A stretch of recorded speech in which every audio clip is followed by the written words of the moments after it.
But, you know, we can't poll people's hearts and we can't see into people's hearts. And so when we're looking at these polls and we're looking at who is voting for Trump, you've got 53% of white women that voted for him in 2020. We've got to reach those women. We've got to reach those ridiculous, crazy black men that did vote for Trump. We've got to reach those people. We've got to reach the Cuban men in Miami that overwhelmingly voted for Trump. I don't know what their hearts look like, but I know what their votes look like. But I'm not talking, just, you know, I'm not speaking to people's hearts, and I am sunshine and rainbows, but I'm not Pollyanna in this world. What I'm speaking to is when you resonate with someone's heart, and Kamala has a good heart. Obama won them by time, and sometimes there's a trend line that I never noticed before and make me go, whoa. This is one of them, all right? This is the Democratic margin among black men under the age of 45 in presidential elections. You go back to November of 2012, what do you see? You see Obama by 81. Clinton only won him by 63. Then we're all the way down to Biden last time around by 53. A tremendous drop already. And then you take a look at the average of the most recent polls, and Kamala Harris is up by only 41 points. That is about half the margin that Obama won them by back in November of 2012. And this, I think, is, you know, when Barack Obama goes in last week when he was in Pittsburgh, Pennsylvania, essentially talking to young black men, he made it seem like it was a Kamala Harris specific problem. This is part of a long-standing trend of young black men moving away from the Democratic Party, and Kamala Harris is just the latest to face that magnitude of younger black men going towards the Republicans. That was most interesting here is the trend line and where some of the biggest drops happened or already happened in this case. How about black men overall? How about black men overall? It's part of the same picture, you know. We're looking, once again, if younger black men, it looks like the worst Democratic performance since 1960, since JFK versus Richard Nixon. It's the same thing among black men overall. Again, part of a similar trend, but here actually the drop-off isn't as dramatic, right? Barack Obama won him by 85, then you see 71 with Clinton, 69, Biden, basically the same thing, holding steady. But here, again, very, very weak, only a 54-point margin. Now, again, still winning them by a large margin, but considerably lower than what we're used to, certainly considerably lower what we had during the Obama years. The bottom line is Kamala Harris with younger black men and then black men overall putting in historically weak performance for a Democratic candidate. Is she getting any relief with black women? All right. So, you know, we're talking about the trend line, right?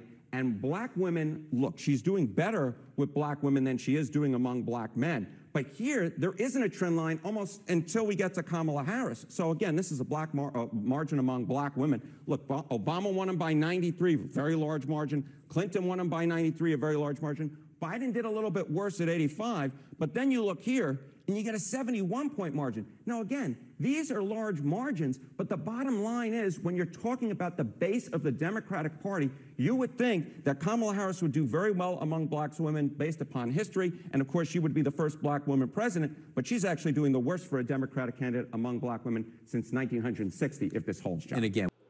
So you saw those numbers, folks. Devastating, absolutely devastating numbers for Kamala Harris. For good old Kamala Harris. Devastating in terms of black men under the age of 44, overall black men, black women. Then we're going to get back to the cackling hens, those lunatic Looney Tunes, where their combined IQ is in the negatives, where you have Sunny Hostin, whose also real name is Assumption Cummings. She just culturally appropriates everything. Name, color, you know, anything at all. She's just an appropriator. And then you see, you know, Whoopi Goldberg, that moron. And then Anna, the fake Republican, you know, Gucci. Sarah Hines seems to have the highest IQ of them all, except for the fact she's also in the negatives. And then you have the fake Republican person that they put on, the fake conservative, you know, Alyssa Farah Griffith or whatever the hell her name is. But we'll get back to them. We're also going to be seeing something from Mika Brzezinski crying tears that, oh, please, women, you've got to fight. You've got to do your right. You've got to protect abortion rights so we can kill our babies, so we can murder our children. That's what we need for you to vote for. Donald Trump, he's the bad person. He's the evil person. But no, please vote for Kamala. so we can have abortion rights reinstored for our daughters and our granddaughters so they can kill their babies. That's what we're looking for. You've got to do your bit. Fight, fight, fight. And then we've got the white savior, Morning Joe. We're going to see what he has to say. And I mean, then we'll get back to The View and some more idiotic, stupid, retarded, moronic thoughts coming from those cackling hens, and they're surrounding their cackling hens that are in the audience pens. All right. So we'll get to that. But I just wanted to show you and ask a question here that I like to ask a lot of Democrat people out there. So we saw the number just basically go down. I mean, she's down 40 points in black men, 18 to 44 from Barack Obama. In 12 years, it's gone down 50 freaking percent, folks. 50 freaking percent. Now, overall black men, lowest since 1960. She has dropped, again here, 31 points. 12 years. And in just 4 years, she's losing black men by 15 points. Now, here's a question to ask. How was it that a white woman was 17 points higher with black men? Was there misogyny during Hillary Clinton? Oh, they claimed it because she didn't get 110% of the men vote. Until you get over 100% of the men vote, misogyny. You can get 99.99. You didn't get that 0.01? Misogyny. They hate women. They don't think a woman could be president. They don't think a woman can do this job. We gotta fight the women. We gotta be twice as tough. We gotta be, we gotta just have testosterone flowing through our bodies in order for us to get something. That's what the women say. Well, how is it that a white woman got more in terms of the number margin than supposedly this black woman?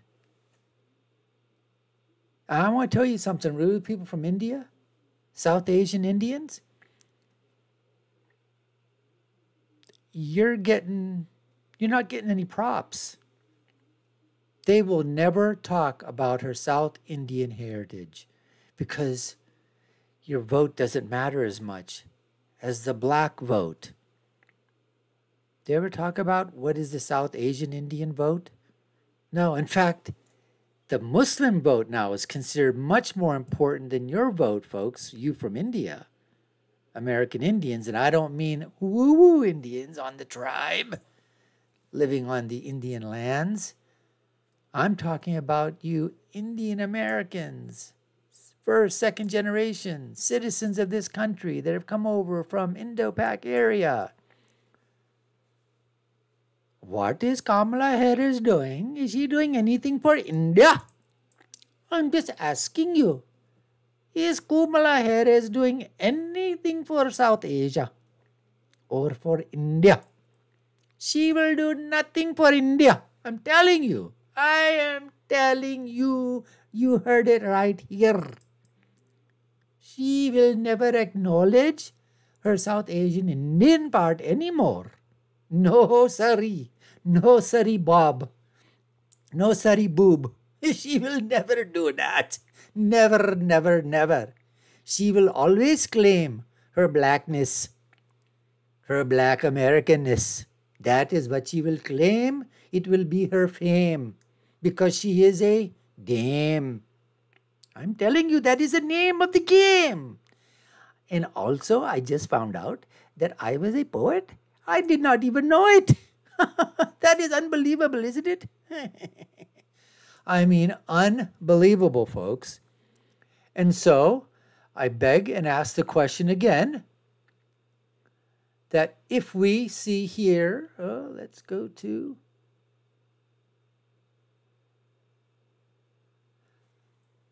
black women. How did a white woman, Hillary Clinton, do 22 points better? A white woman, elite, liberal.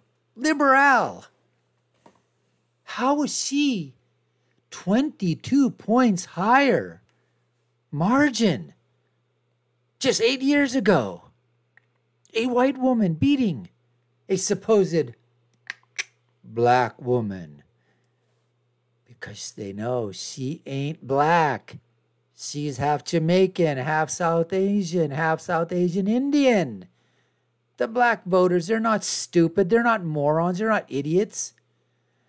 The white liberals think that they are trying to keep them on the Democratic voting plantation, but the black voters are much smarter than that. Both the men, both the women, they know what's what. Now, let's see what a white liberal, very, very white, very, very liberal woman, Mika Brzezinski, what message does she have for American voters and for you women out there and you men as well, that you just got to come back home to the Kamala Harris? Check this out. Trump's lawlessness, kindness versus cruelty. If you are concerned about those things, more Harris could be doing in these few remaining days before the election. At the same time, it's actually you, the American voter, who needs to step up. Truly look at the choice before us. Listen to Donald Trump's speeches. Truth over lies, democracy versus fascism, or something like that looks like it. Your interests rather than revenge for Donald Trump's ego. The rule of law versus Donald Trump's lawlessness, kindness versus cruelty. If you are concerned about those things and are worried Harris could very well lose, well, do something. Get to work. As Barack Obama said in Pittsburgh last night, don't just sit back and hope for the best. Vote and help get out the vote. If we care about this experiment called America, the search for a more perfect union that has the possibility of being ever more perfect every day. Don't despair. Don't be discouraged. I mean, you can be, but don't just be. Don't just criticize. And women, I'm talking to you because this is about getting back our 50 years of rights so our daughters can be safe at the doctor. We know better. We know better than to wait for someone else to get this job done. We're women. We always come through for each other. So let's not miss this opportunity to step up for women, for families across the United States of America. And if you're frightened by the option of Donald Trump, don't just talk about all the things you think the Harris camp is doing wrong. Get to work. I know women will. So, folks, there you heard Mika Brzezinski. Talking about what, folks? What was Mika Brzezinski talking about? That women, you've got to come to protect. Protect who? Our daughters, because we know what? It's about abortion. It's about our rights as women, because we know everything. It's about the ability for us to KILL, our babies, to MURDER, our babies. That's the right that we need. The right to abortion, the right to KILL, our children. That's what we mothers need for our daughters, for our granddaughters, great-granddaughters. That's what it's all about. So if you fear Donald Trump, you've got to come out and vote for Kamala Harris. That's what you need to do. That's what this election is about. It's not about immigration for these not so whack jobs. It's not about economy. It has nothing to do about inflation, has nothing to do about the Constitution, has nothing to do about the safety and security of America, has nothing to do about illegal aliens who are KILLING, American citizens. It has nothing to do with that for Mika and her like and her ilk and these pseudo-fake journalists. It is all about one thing and one thing only: the ability to have an abortion and the ability to KILL your child or MURDER your children. Babies in the womb. That's what this is all about, folks. That's what this is all about. Now, let's hear from Mika's partner in crime, Morning Joe Scarborough, the fake conservative Republican. Just say it ain't so, Joe. Say it ain't so. But it is so. You are absolutely a leftist, socialist, Marxist douche. Let's hear from good old Joe.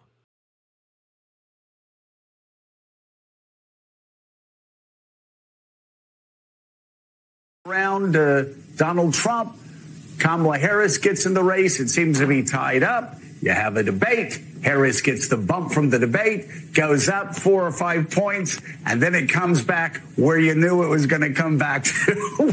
We're 3 weeks out. We're tied. It's 48-48, and there's some really interesting numbers I want to ask you about, and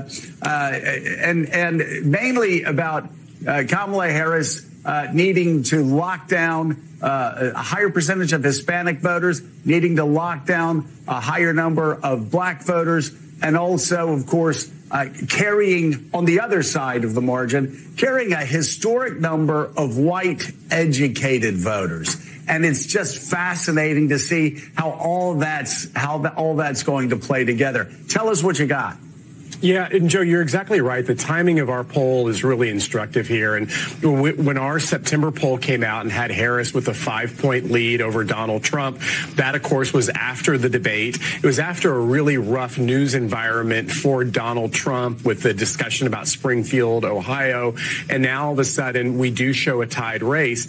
And what has occurred is that those soft Republicans, non-MAGA Republicans, have come back home to Trump. In our September poll, they were lagging, obviously, after the debate, after the discussion of Springfield, Ohio.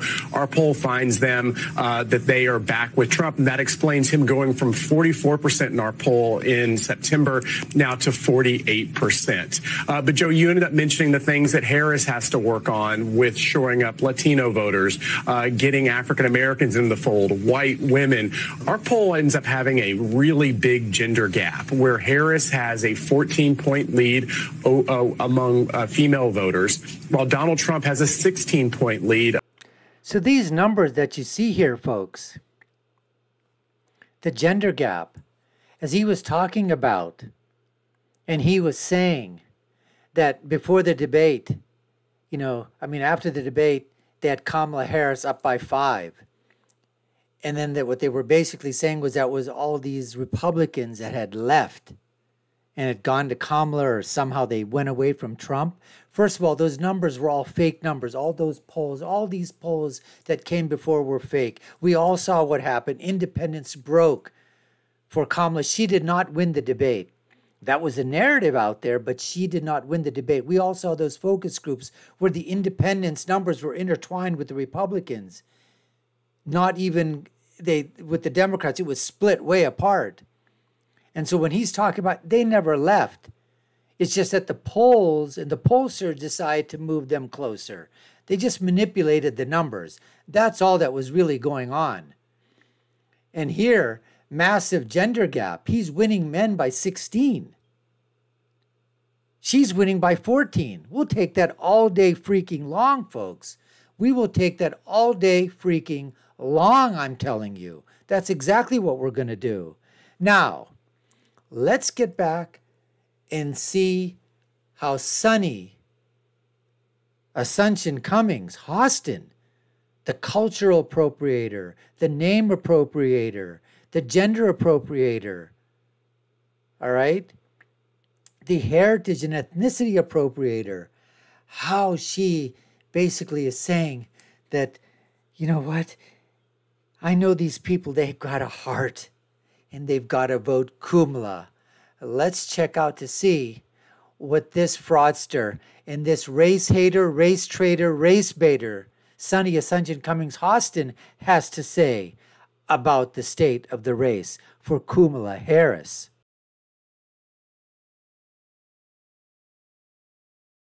That's why she raised billions of dollars, $1 billion.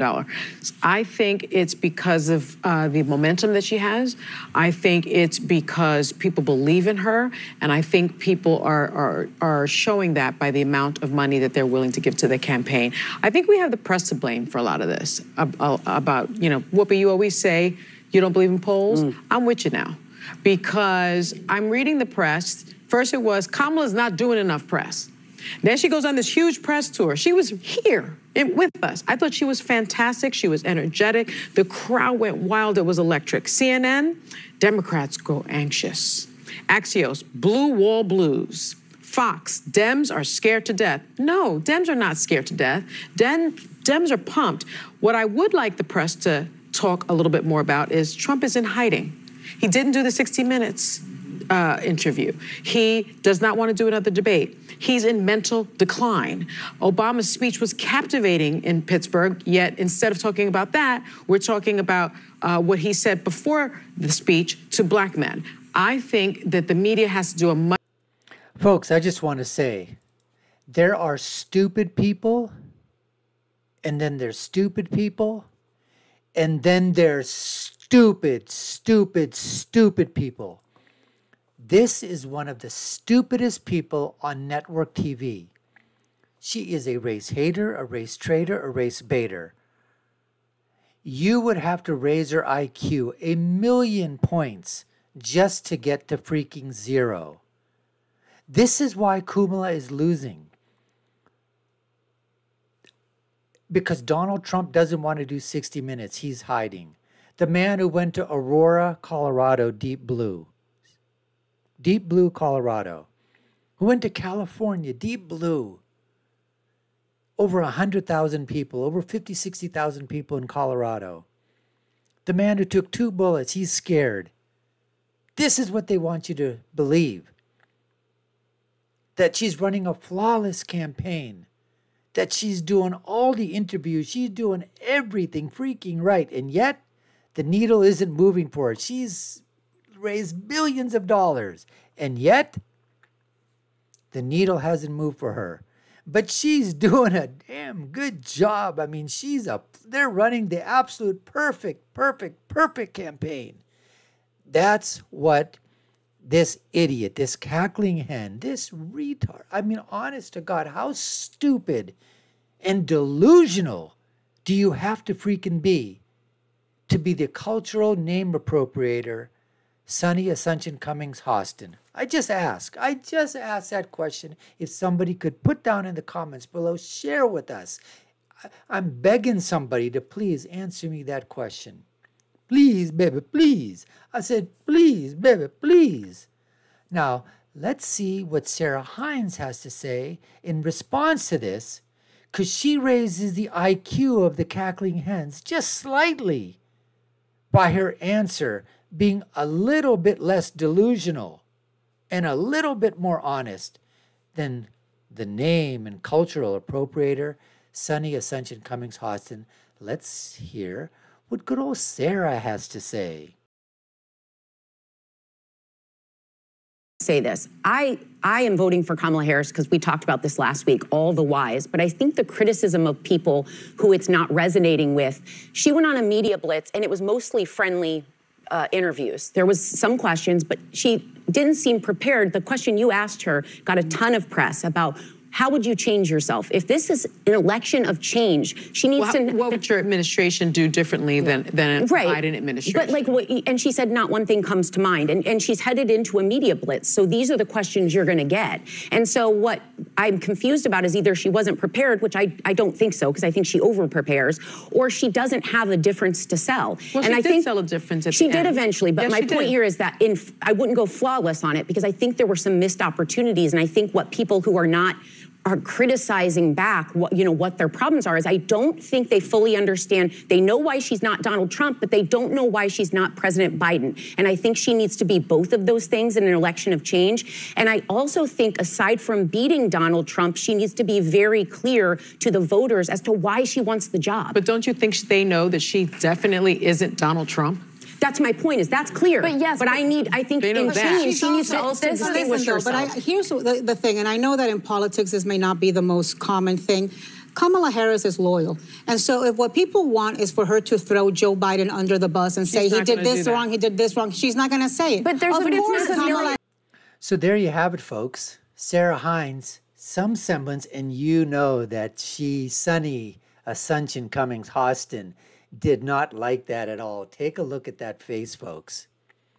That is the face that she had the entire time. And when she answered the question, yeah, what would you do differently if you could think about it than Joe Biden? That was a big question that I asked her. And Sarah Hines was right.